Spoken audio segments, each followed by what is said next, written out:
Yo, what's going on, guys? It's the Daily Taco. This is a weird, it's a different kind of show, I guess. I'm reacting to a clip I saw on Joe Rogan. It got me a little hot. I don't know what's going on with Rogan, man. He used to be like not a fucking lunatic. He's could become, I guess, with COVID and shit. It's kind of like twisted him up because you know the kid's acting strange. He's acting strange, and he's got this guy Alex Berenson. And Alex Berenson feels COVID measures have been an overreaction. He used to be a New York Times journalist. Let's see. Former reporter for the New York Times, author of several thriller novels, on book on corporate financial filings. All right, let's check this guy out. I mean, I saw this before. This is going to be me actually reacting to it. I don't know what it is, but my homie Joe, he's been like, I love Joe Rogan. He's become more and more of like a fucking meathead. I don't get his whole deal. You know, if anyone's overreacted from COVID, it's fucking him. He uprooted his whole fucking family and moved to Texas because of this shit within like 6 months because he couldn't do stand up at the Comedy Store because they weren't allowing indoor stuff. I mean, don't get me wrong. Like some of the lockdown and restriction stuff, it's very nuanced. Like case in point, the most recent New York banning of indoor dining from 25% capacity to totally zero, based on the contact tracing numbers. It didn't make sense to do it, and they should have done it, So I get, like, the frustration, and if you're a small business owner, I completely understand that frustration. But I don't know. It seems more and more like these fucking grifters. Not really Rogan, because Rogan just, he says what he's feeling on that day, I guess. I mean, barring having Alex Jones on and some of the other fucking wackadoos he has on. But regardless, you see more and more, like, these, just to get clout chasing, like, they go after these, like, crazy, out of the ordinary views, I guess, or more right wing views because they know there's an audience there online and, it's easy for them to get clicks and followers and money. Here we go. Let's establish your position, Alex, on COVID. What is your position on this? Sure. So people accuse me of being a COVID denialist, or I don't think it's real. I don't think anyone dies from it. That's all nonsense, Joe. Yeah. COVID is real. It it emerged from. We can talk about where it might have emerged from earlier this year, maybe in late 2019. It's killed a lot of people.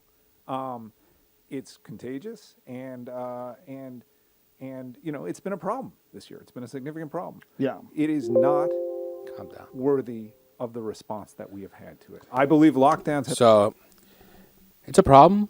People have died. Serious problem. But it's not that serious, though. We shouldn't have reacted the way we've reacted. Hey, fucking mouth.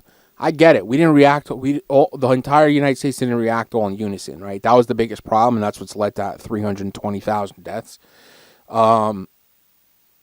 It's not like, and if we didn't do shit and just kept rocking and rolling, there would have been probably 1 million deaths or more. The numbers would have been astronomical. Have been a mistake, and we can go into all of it, but we have overreacted in an extremely dangerous way this year.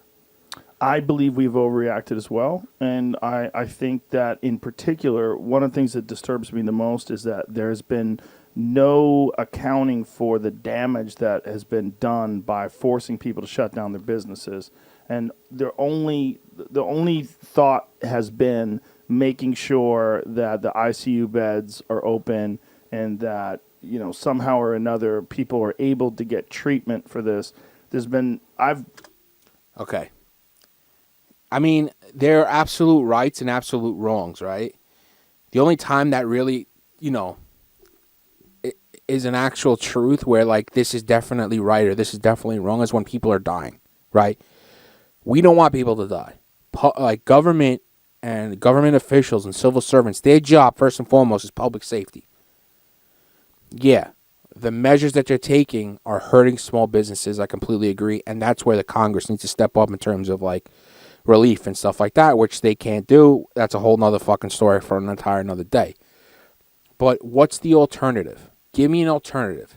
Is it let things stay open, normal capacity, and let millions of people die? I'm waiting. I'd love to know. Openly criticize the fact there's been no discussion whatsoever about getting healthy. Like, no one's encouraging you. In the middle of a pandemic, I don't think like telling people to do their fucking cardio is the right way to deal with mitigation and trying to deal with this shit, right? It's an emergency. It's a natural disaster, for lack of a better term. Not there's a, it's exactly what, there's no lack of, that's exactly what it is. It's a natural fucking disaster, act of God, whatever the fuck you want to call it. Yeah, it affects older people and immune compromised people more, overweight people, high blood pressure, heart disease, stuff like that. Sure, I get it.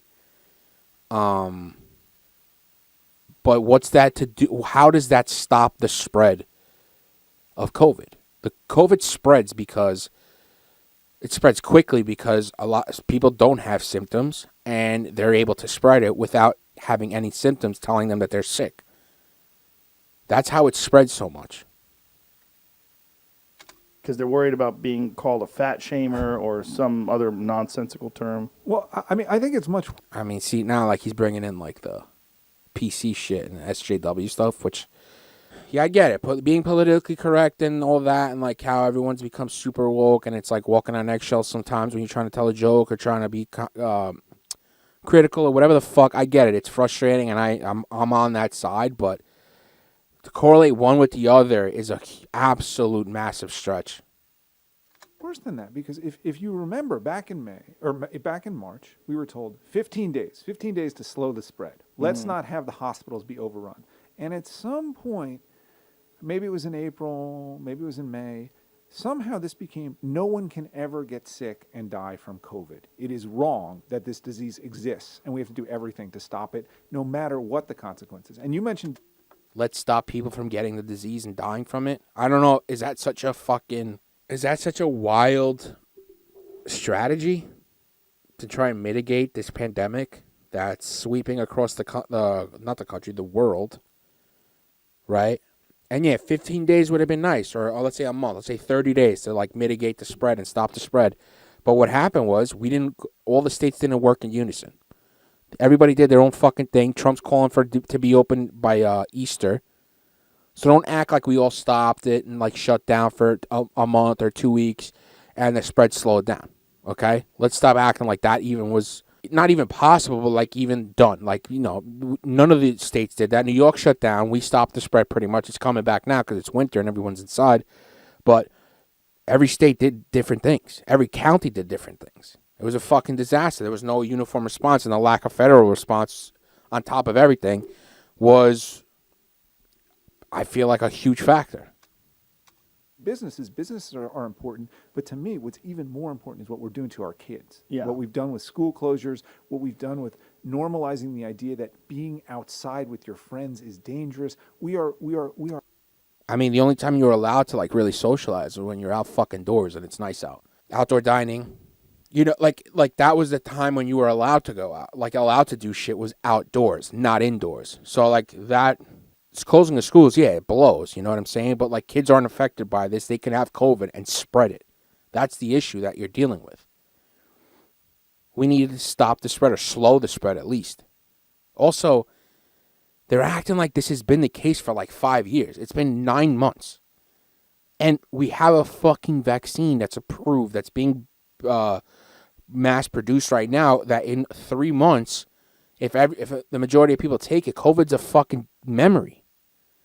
COVID's a fucking memory. The light is at the end of the tunnel, but these motherfuckers still like trying like what? I don't know. I don't know what it is. Like they think the government's gonna come in and control us and like never let us leave our fucking houses again and shut down. Like what's the motive here besides trying to save people's lives and stop the spread and not overload fucking hospitals when they're saying no to people that have fucking real like heart attacks, shit like that come in. They say no, we can't because we're packed out with COVID people. Like, what do you want us to? There's no right answer here, right? There's only when there's no right answer and you're between a hard and a rock and a hard place and you're fucked. Like, there's no clear cut right thing. You do what saves the most lives. That's it. It's that simple. I know it's gonna suck. People are gonna lose money. 8 million people have slid into poverty because the federal government's been fucking MIA. But what are you going to do? Just let people die? Because if there were no mitigating, if we didn't try to mitigate this shit from the get-go, there'd have been millions of people dead. Not just 320,000. just 300. That's crazy. It's too many. Are screwing over our kids. It's too many, especially when you see other countries and stuff like that, like South Korea, Hong Kong, Thailand, Japan, China. They're crazy over there, but they stopped it. New Zealand, Australia, Canada, who've dealt with this relatively really well. Some European countries who've like done what they needed to do basically and mitigated this as much as humanly possible and really, made the risk extremely small. It's not us because we love freedom. And if we want to get this fucking this disease and give it to our grandparents so they can die, that's what we're going to do because this is America and we beat the fucking British. It's so fucking stupid. If you think like that, you're a fucking idiot. It's in the worst possible way. Well, I think we had an idea of what COVID was going to be. I know I certainly did for the first 2 weeks. I was like, this is going to kill everybody. I thought it was going to kill. Yeah, because you sow fear, bro. If you just listen to the doctors, Fauci even said it. It's 5 to 10 times worse than the fucking flu. Flu kills 0.01. This kills 0.1, right? And I love, I think they get into it, how this is compared to the flu. Like 10% of the population. Yeah. I was really worried about it. Yeah. I remember being in the supermarket, stocking up, and thinking, Jesus Christ, this feels so. Because you're a dumb fuck, and you don't listen to fucking regular doctors who, they might not have all the answers because it was a brand new strain of virus, but they've seen viruses that are similar to this, and they kind of know how it's going to act and react to people, right? 10% of people. Nobody ever said 10% of people, so I don't know where he got that from. So crazy. But I also remember thinking it was going to last 2 weeks. Yep. And now here we are, still reacting this way. I mean, that's bullshit, too. What, you thought it's going to kill 10% of the people that get it, but it's only going to be here for 2 weeks? Come on, bro.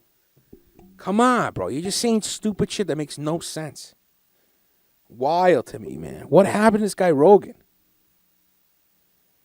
Somebody tell me.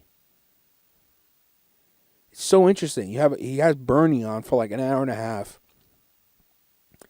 Endorses Bernie afterwards. And now he's like a COVID, not a COVID denier, but a COVID, not a big dealer.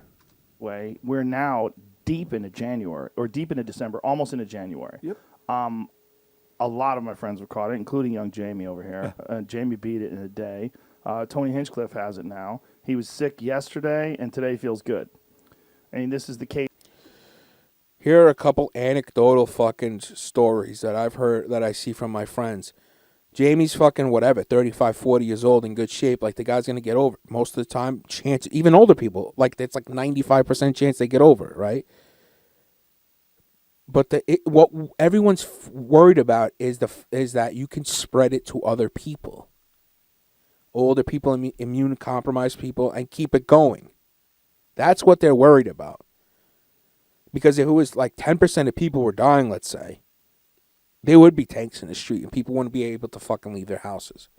Also, this is deep into December. Bro, it started in March. We got a fucking vaccine already. I mean, what the fuck? 9 months, we got a vaccine that's going to be available widely by March, figure. If you got to figure March, April, we're going to be able to get a vaccine at a doctor's office or some shit. After they give to the first responders and the scumbag senators who are not even older and who are denying it. With so many people, yes. Whereas if they got the flu, I know a lot of the same people that have got the flu, they were knocked down into the dirt for 3 or 4 days, maybe a week, maybe 2 weeks. So what? COVID's not just like the flu anymore. The flu is actually worse than COVID. The flu kills 50 to 70,000 people per year. We're at 320,000 people in 9 months dead of COVID. It's different than we thought it was going to be, but we're still reacting like it was the same thing. And then there's this fear porn that everybody likes to peddle. It's this weird thing where everybody wants to think that, if you catch it, you have a 10% chance of dying. No, I don't know who's saying that. You're saying that. You're Joe Rogan. You're saying that. No one's saying that. It's not on CNN in big, bold letters saying 10% of people are going to die if they get COVID. You're saying that right now. Where you got that from is a fucking mystery. I don't know. Guy is falling, and it's weird how people want to pretend that it's still what it used to be. And they want to say... And it's weird how you want to pretend like it's not a big fucking deal. That's what's weird. You should think about this because 300,000 Americans have died. And you want to go, stop. No. 300,000 Americans have died from COVID that also had a lot of other stuff.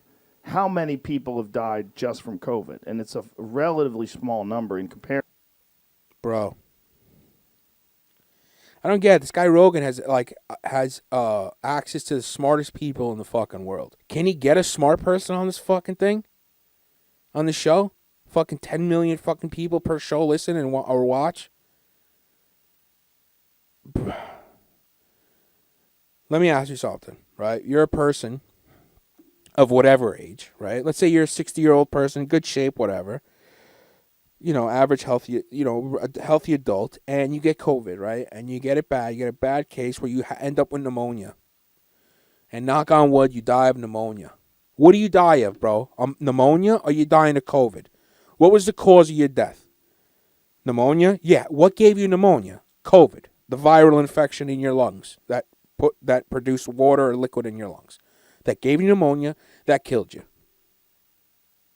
That stupid fucking talking point that these psychos, these right-wing psychos that I guess this guy Joe Rogan's latched onto, which is wild. I guess because it just it seems like it solidifies his argument. I mean, it's the guy Joe Rogan who's like, oh, I don't like it in Cali. And I get it. Cali's a little ass backwards, and Gavin Newsom's a scumbag, like a hypocrite. But he uprooted his whole fucking family and moved to Texas because the Comedy Store was closed. Like, what's an overreaction? Harrison. It's like a bad flu year, right? So it's complicated. No, it's not a bad flu year. It's not like a bad flu year. Absolutely not. Here's the thing, and I don't know if you and this is, as I said, I got all this stuff for you, but the booklets, especially the first one, which is about death counting, how we count a COVID death. I go into this in detail. Okay, well let's talk about that right away. So okay, here's the most fundamental fact about COVID that the media doesn't report accurately. How stratified the risk is by age. So you mentioned people. I mean, guy, I knew that you're more at risk when you're older, right, to COVID. Everybody knows that. The media is not hiding that. Like, I don't watch the crazy shit you watch. I watch normal fucking media, right? I look online, Twitter. There's certain people I follow, CNN or ABC. I like the ABC News guy. Whatever the case is, all media outlets worth their salt are saying that you are more at risk if you're older or if you're immune compromised. So it's not like this big secret that you're now letting us know on, which we appreciate. People who might be overweight or have diabetes, all that stuff does add to your risk. What really adds to your risk is age. And people don't really, I think this is true of almost everybody, people don't really have a good idea of what risk is, right? So if I say, like, it's riskier to be old and have COVID than to be young, you might think, okay, it's like 2-1 or 3-1 or 5-1. It's kind of like normal risks. Like, what are the odds that the Jets are going to beat the Rams? Like 1 in 10, last week. And that happened. The Jets. Rogan has no idea what goes on in football. Beat the Rams. This risk is not like that. It's like somewhere between 110,000 times the risk of At what age? So that's like, okay, so the risk is lower for younger people, higher for older people. Totally. We've known since the fucking get-go. So that means let it spread uncontrollably. Let's give it to, whoever can get it. They'll get past it. And I mean, Sweden tried this. They have a lot of fucking deaths per capita, and now they're shutting down. Now they went away from let's get herd immunity by giving it to everybody to let's close down and shut down now and try and mitigate the spread. That's what I don't understand is we all know that what the whole thing is with the restrictions and the lockdowns and all that is to stop the spread. Why is it hard? I don't understand what the problem is. Like where's the disconnect here? Yeah, it sucks for the small business owners. I completely agree. The federal government needs to step up and make sure they're covered. Small business owners, retail shops, not the big boys who have, it's 300 or 500 people per business is a small business. No, not the people that have 399 people or 299 people. The people that actually employ 20 people and it's the store up the block that's shut down that can't, let you in to eat and stuff. Those are the people that need the help, not the fucking big boys who get their corporate handouts. So maybe 75 versus 25, 80 versus 25. If you look at who dies from this, it is overwhelmingly people over 65, 75, 85. So fuck them, right? They're old. They've lived a life. Fuck them. Okay. The median age of death in European countries, or which are a little bit healthier than the U.S., is in the low 80s. But that doesn't really tell you the real risk, because what you need to understand is that only 2 or 3% of the population is over 82 or 83. Now, what about people like, there was that guy who's a Broadway actor, who was a young, healthy-looking guy who got I think his name was Nick Cordero. sick and wound up dying from it. So that's going to happen. So there's two issues. First of all, that happens to people with the flu. I can point you to stories from 2018. Yeah, let's keep comparing this to the flu, guys. No worries. It's just 10 times more deadly. No. It's good. Well, young, healthy teacher dies of the flu. It just was never reported nationally this way. Right. That's A. B is, if you look at those cases, oftentimes there's weird idiosyncratic stuff happening, of which the number one thing is a lot of those people were put on ventilators very early. They were Yeah. put on ventilators and they never came off. We're not having that as much anymore. And if you look, the average age of death is actually creeping up now. Okay, the whole you put on ventilators, you die because they got put on ventilators early. I cannot see a doctor, especially early on when they were worried about ventilators being scarce, that they're just throwing motherfuckers on ventilators with oxygen levels in the 90s. I cannot see that being the prevailing method of doing things. Maybe some people have done it. I couldn't see it being the majority of doctors. Just oh my God, your oxygen's at 93. Let's throw you on a ventilator. Let's induce you and put you on a ventilator. I cannot see that being the fucking case. I don't know what the percentage is, but a lot of the people that everyone says the recovery thing, and the people that recovered that were in the hospital, are the people who were on vents who recovered, guys. It's not it's a death sentence. There was a death sentence because the ventilator was going to kill you. It looks like COVID was going to kill you because you have a bad lung infection that stops you from breathing. And okay, so that's one, is that the risk. Can we talk about that? Yes. The ventilators? Yes. So what happened? So what happened was in March, especially back when everybody was terrified, there's something called a nebulizing procedure. So there are procedures where you're inserting tubes into people and it releases a lot of aerosols from them. And the fear was this is going to get aerosolized and the nurses and the doctors are all going to get sick and die and we're going to have no medical staff. Ventilators. So that's why they ventilated people? That's the reason why. Not because they needed it, they couldn't breathe on their own or with help of oxygen. They vented people because they were worried that by putting other stuff, I guess, tubes and stuff, it would release the other aerosols and get people sick. Ventilator avoids that problem, okay? So the feeling was, let's ventilate very early. This is a really serious disease. Let's get everybody we can on ventilators. Remember when we needed 100,000 ventilators, 200,000 ventilators? That was the idea, okay? We're going to ventilate really early. Turns out that was a terrible idea. It turns out that, as Elon Musk likes to say, your lungs, if you ventilate too early, it's just like a meat bellows, and you can blow out people's lungs if you overventilate. And it looks like that happened.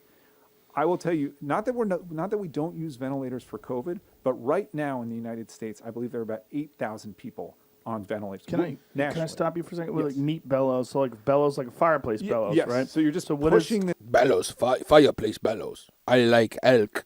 air in, and if you push it in at pressure that's too high, you can just blow out people's lungs.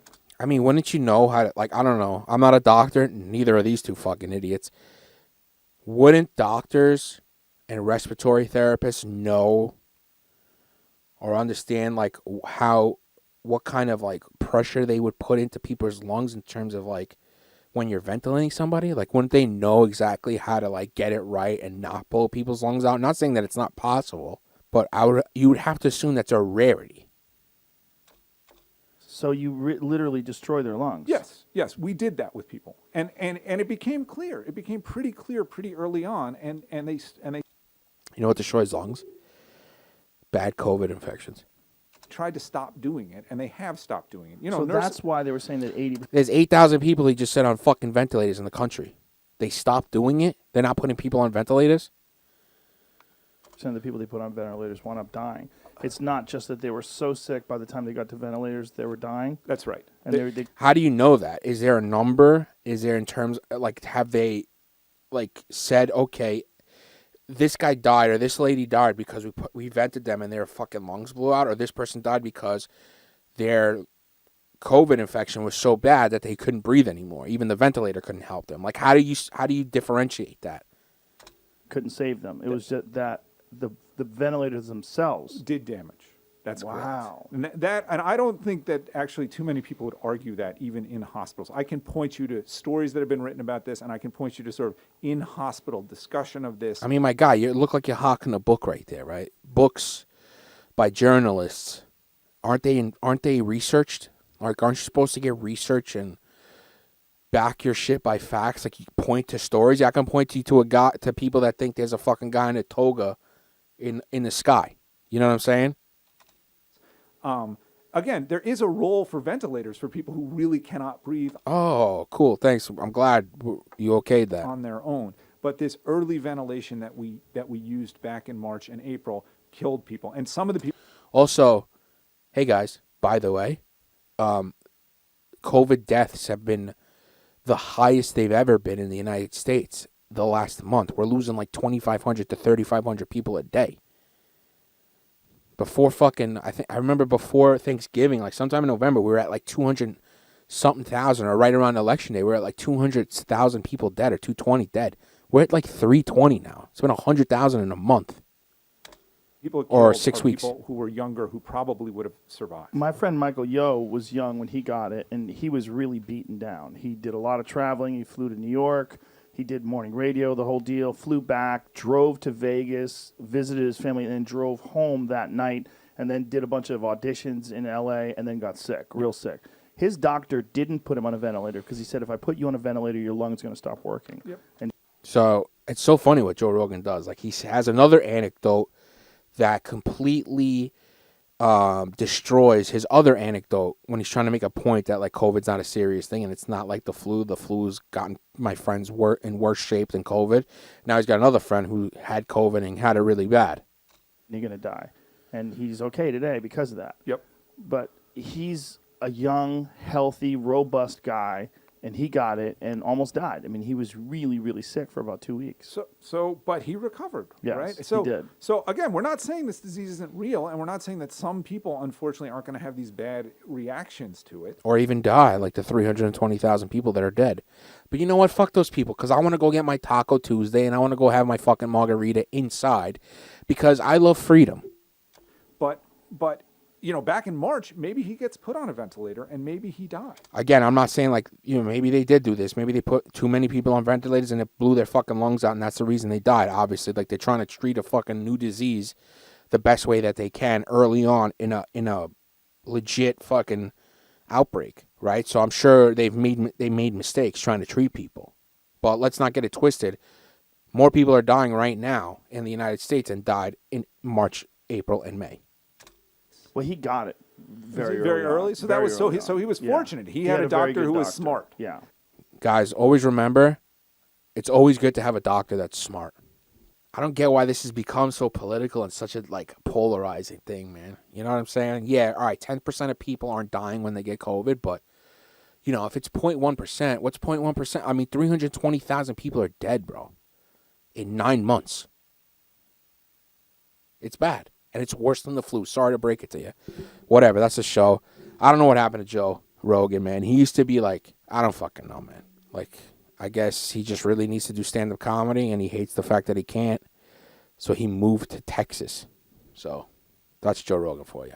More money than sense, maybe. Who knows? The Taco, the Daily Taco, blah, blah, blah. Adults Only Media. I love you.